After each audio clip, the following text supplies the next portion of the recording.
Assalamualaikum warahmatullahi wabarakatuh. Perkenalkan, nama saya Maman Rahman.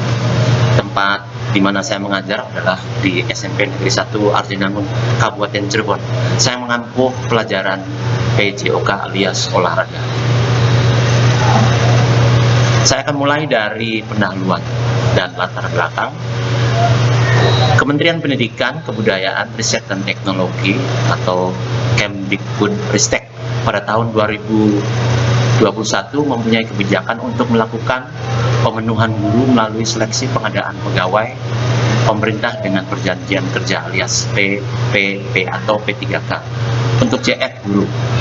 Pasal 7 Peraturan Pemerintah Nomor 49 Tahun 2018 tentang manajemen pegawai pemerintah dengan perjanjian kerja menjelaskan bahwa pengadaan calon pegawai pemerintah dengan perjanjian kerja merupakan kegiatan untuk memenuhi kebutuhan pada instansi pemerintah.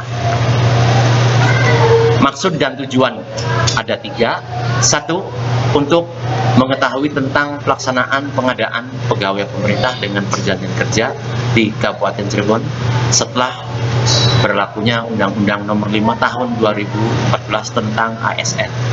2. Peserta mampu memahami program orientasi dan mengenal nilai dan etika instansi pemerintah.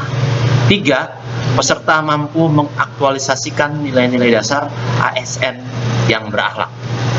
Sedangkan waktu dan tempat kegiatan orientasi P3K atau PPPP yang dilaksanakan dari tanggal 30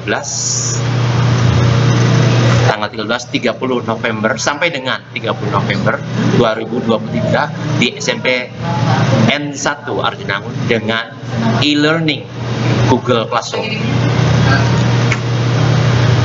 Sedangkan nilai dan etika pemerintah Kabupaten Cirebon, visi dan misi.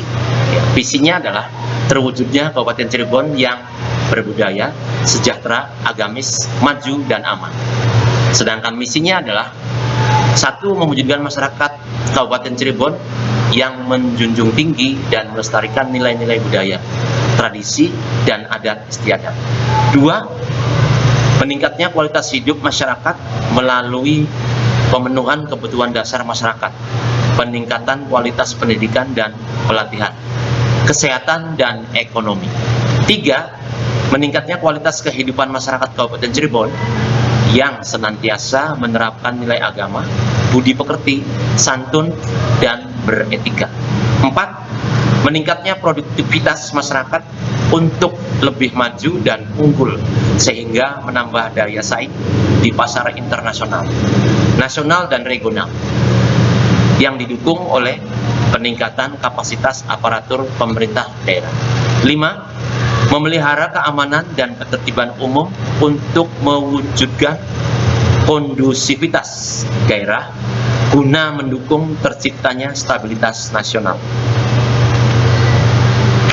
Manajemen kepegawaian dan penilaian kinerja PPP atau P3K sesuai dengan ketentuan pada pasal 93 Undang-Undang Nomor 5 2014 Manajemen P3K terdiri dari A. Penetapan kebutuhan, B. Pengadaan, C. Penilaian kinerja, D. Penggajian dan tunjangan, E. Pengembangan kompetensi, F. Pemberian penghargaan, G. Disiplin, H. Pemutusan hubungan perjanjian kerja, dan I. Perlindungan. Nilai dan etika OPD atau unit kerja. Rencana strategi atau Renstra. Rencana strategi atau Renstra SKPD adalah suatu dokumen perencanaan yang berorientasi pada hasil yang ingin dicapai dalam kurun waktu 1 sampai dengan 5 tahun. Sehubungan dengan tugas dan fungsi SKPD dengan memperhitungkan perkembangan lingkungan strategis yang digunakan untuk melakukan proyeksi kondisi pada masa depan. Rencana strategi atau Renstra mempunyai fungsi titik 1 sebagai pedoman dalam implementasi operasional RPJMD pemerintah daerah. Titik 2 sebagai dasar dalam menyusun renja perangkat daerah. Titik 3 sebagai instrumen pengendalian dan evaluasi kinerja pelayanan perangkat daerah. Titik 4, sebagai kontrak kinerja kepala perangkat daerah dengan kepala daerah.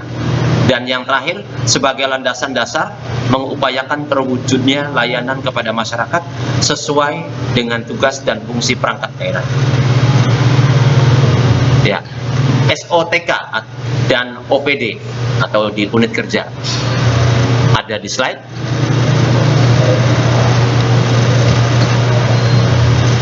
Lalu kemudian ada tupoksi OPD atau unit kerja. Tupoksi ASN secara umum telah tertuang pada Undang-Undang Nomor 5 tahun 2014 tentang ASN. Sedangkan tupoksi guru tertuang pada Undang-Undang Nomor 14 tahun 2005 tentang guru dan dosen, dan diturunkan pada Peraturan Pemerintah Nomor 74 tahun 2008 sebagaimana telah diubah pada Peraturan Pemerintah Nomor 19 tahun 2019 tentang guru, bahwa guru wajib melaksanakan beban kerja mencakup kegiatan pokok antara lain: A. Merencanakan pembelajaran atau pembimbingan. B. Melaksanakan pembelajaran atau pembimbingan. C. Menilai hasil pembelajaran atau pembimbingan. D. Membimbing dan melatih secara didik. Dan E. Melaksanakan tugas tambahan yang melekat pada pelaksanaan kegiatan pokok sesuai dengan beban kerja guru. Beban kerja guru yang dimaksud paling sedikit memenuhi 24 jam tatap muka dan paling banyak 40 jam tatap muka dalam 1 minggu. Adapun tupoksi lainnya secara teknis melaksanakan tugas sebagaimana yang diatur pada beberapa peraturan, baik peraturan yang dikeluarkan oleh pemerintah pusat maupun daerah, dan melaksanakan tugas sesuai arahan pimpinan selama tidak melanggar ketentuan perundang-undangan. Rencana hasil kerja atau metrik rencana hasil kerja ada 5 kolom. Di kolom pertama, nama kegiatan adalah 1. Pembelajaran berbasis teknologi pada bulan Agustus 2023. Tujuannya adalah mengembangkan keterampilan digital dan literasi informasi siswa. Indikator capaiannya adalah siswa mampu mengikuti pembelajaran melalui multimedia, video, animasi atau simulasi. Sedangkan waktunya adalah 24 jam pelajaran.